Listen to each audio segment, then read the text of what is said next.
Sahabat YT Artikel 2, apa kabar kalian semua? Semoga kalian semua dalam keadaan sehat. Amin. Sebelum melanjutkan ke ceritanya, jangan lupa tinggalkan like, komen, dan subscribe.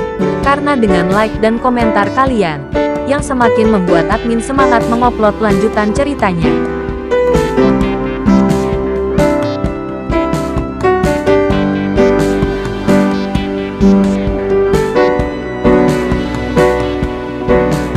Episode 334. Kisah Aditya, anak bos besar yang berpura-pura miskin. Nurdiansyah sangat malu dengan kata-kata Aditya. Apa yang dikatakan Aditya benar. Nurdiansyah bahkan tidak percaya dengan apa yang dia katakan tadi. Setelah Aditya kembali ke Indonesia bersama Rizal, tidak heran Nurdiansyah tidak membunuh Tandi. Dengan kekuatan Nurdiansyah, tidak masalah untuk mencabut pengaruh Tandi. Dan Aditya telah mengetahui semua ini sejak lama. Dia harus memikirkan masa depan Tandi. Dan dia tidak bisa membawa bencana pada Tandi. Tuan Muda Aditya, saya, Nurdiansyah, bersumpah, setelah Anda pergi, saya akan berteman baik dengan Tandi. Dan kita akan membahas bisnis tambang emas di sini di masa depan. Nurdiansyah bersumpah pada Aditya. Aditya mencibir. Bagaimana dia bisa mempercayai omong kosong Nurdiansyah? Hehe, tidak apa-apa. Nurdiansyah, kamu tidak perlu berakting denganku. Bukankah kamu baru saja mengatakan bahwa kakak iparmu hebat? Kamu ingin kakak iparmu menembakku? Aditya bertanya pada Nurdiansyah sambil tersenyum. Hati Nurdiansyah tiba-tiba tenggelam. Dia kesal dengan pemukulan Aditya barusan. Jadi dia mengucapkan kata-kata kasar. Tapi sekarang nyawanya ada di tangan Aditya. Khawatir Aditya akan segera membunuhnya. Tuan Muda Aditya, saya sedang berbicara besar. Anda, jangan salahkan saya. Nurdiansyah dengan cepat menjelaskan. Aditya dapat melihat dengan sangat jelas bahwa Nurdiansyah adalah tipe orang yang dapat meregangkan dan membungkuk. Orang seperti ini juga yang paling menakutkan. Selain itu, Aditya menyimpulkan bahwa saudara ipar Nurdiansyah pasti sangat berkuasa di negara kecil ini.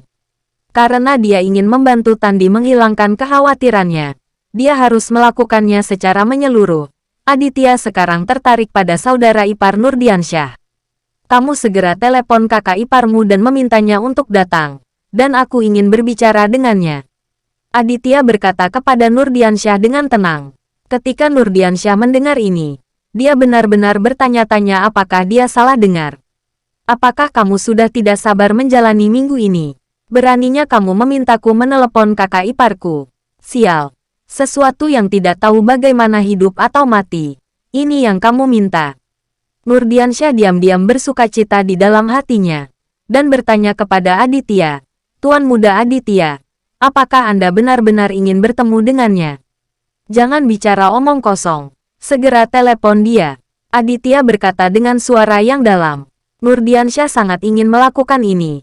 Jadi dia segera mengeluarkan ponselnya dan menelepon. Di telepon, Nurdiansyah tidak tahu bahasa apa yang dia gunakan. Jadi dia mengoceh sebentar, lalu menutup telepon. Pria kumis di bawah Nurdiansyah masih tergeletak di tanah sambil muntah darah, dan sudah sulit untuk bangun. Namun sangat bersemangat saat mendengar percakapan antara Aditya dan Nurdiansyah. Karena pria berkumis tahu betapa menakutkannya saudara ipar Nurdiansyah ini. Selama orang ini datang, tidak ada Aditya dan yang lainnya yang bisa meninggalkan keluarga Nurdiansyah hidup-hidup. Di ruang tamu, tidak ada yang mengucapkan sepatah kata pun, dan keheningannya agak menakutkan. Aditya tidak terburu-buru. Dia duduk di sofa dan menunggu saudara ipar Nurdiansyah tiba. Nurdiansyah, bagaimanapun, sudah berkeringat karena cemas. Dia telah tinggal di negara kecil ini selama lebih dari 10 tahun. Jadi dia secara alami tahu betapa menakutkannya saudara ipar Nurdiansyah ini. Tuan, ayo cepat mundur. Kita tidak akan bisa keluar untuk sementara waktu. Tandi mengingatkan Aditya dengan wajah serius. Rizal dan aku bisa pergi kapan saja. Bagaimana denganmu? Bagaimana dengan urusanmu di sini? Aditya bertanya balik pada Tandi. Tandi menghela nafas. Dia juga tahu bahwa Aditya melakukannya demi kebaikannya sendiri, untuk membereskan masalahnya. Tapi dari sudut pandang Tandi, Kekuatan benar-benar tidak memungkinkannya. Ketika saudara ipar Nurdiansyah membawa orang untuk datang, Aditya dan Rizal harus berlutut. Mawar yang dibawa oleh Aditya akan berakhir dengan situasi yang lebih buruk. Bagaimana wanita cantik seperti itu bisa bersenang-senang? Memikirkan hal ini, Tandi sangat cemas hingga dia hampir menginjak kakinya. Puan, dengarkan aku sekali saja. Aku benar-benar tidak bisa tinggal lama di sini. Tandi berkata dengan keras. Jangan bicara. Aditya melambaikan tangannya pada Tandi, memberi isyarat padanya untuk tidak berkata apa-apa lagi. Tandi tidak berani berkata apa-apa lagi. Diam-diam dia mengagumi Aditya di dalam hatinya. Dia benar-benar cukup berani. Selama sekitar 20 menit, terjadi kekacauan di luar villa. Beberapa kendaraan militer datang menderu, diikuti dengan suara kata sandi, dan suara sepatu bot kulit. Selusin pria bersenjata lengkap masuk ke dalam villa.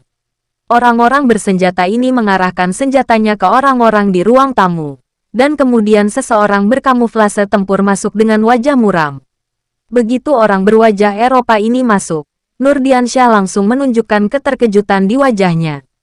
Orang Eropa yang datang adalah kakak ipar Nurdiansyah yang bernama Kamasi. Orang ini telah mengerahkan angkatan bersenjata di negara kecil di Afrika ini dengan peperangan yang terus-menerus, dan kekuatannya luar biasa. Kamasi melihat sekilas Nurdiansyah tergeletak di tanah.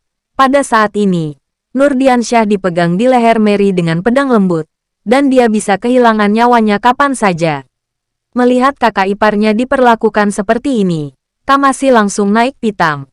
Persetan, Kamasi bersumpah dan datang dengan langkah besar. Dua pria bersenjata mengikuti di belakang Kamas, menjaga pemimpin mereka dengan senjata. Kak tertua, selamatkan aku secepatnya dan bunuh mereka semua. Nurdiansyah berteriak keras kepada Kamasi untuk meminta bantuan. Dia sekarang memiliki tulang punggung. Kamasi berbicara bahasa Mandarin dengan lancar, dan mata biru besarnya melebar saat ini. Jangan khawatir, tidak ada orang yang menindasmu akan selamat. Melihat situasi ini, Aditya pun merasa pusing. Aditya tidak pernah menyangka saudara ipar Nurdiansyah memiliki latar belakang seperti itu. Tentu saja, jika Rizal diizinkan menarik tim ke sini dan membunuh Kamasi dan gengnya, itu hanya akan memakan waktu beberapa menit. Namun tidak saat ini. Telah membawa lebih dari selusin pria bersenjata. Semuanya membawa. Daya tembaknya terlalu kuat. Melihat pemandangan ini, Melanie dan yang lainnya menjadi bersemangat. Terutama keluarga Arifin. Ekornya hampir terangkat ke langit. Haha, bala bantuan Tuan Nurdiansyah telah tiba. Aditya sudah selesai. Arifin tidak bisa menahan kegembiraannya. Dia tertawa liar dan menari. Tidak heran Nurdiansyah begitu bersemangat. Begitu Aditya meninggal, mereka akan dapat kembali ke Indonesia. Dan mereka dapat kembali menjalani kehidupan sebagai orang kaya. Iya ayah. Mari kita lihat bagaimana Aditya mati kali ini. Sialan. Sergio mengertakkan gigi dan berkata. Arifin menjadi bersemangat juga. Dia membusungkan dadanya, menunjuk ke arah Aditya dan mengutuk, Aditya sial. Setelah beberapa saat, bibiku akan mengupas kulitmu terlebih dahulu dan kemudian membunuhmu. Aku akan membuat hidupmu lebih buruk daripada kematian.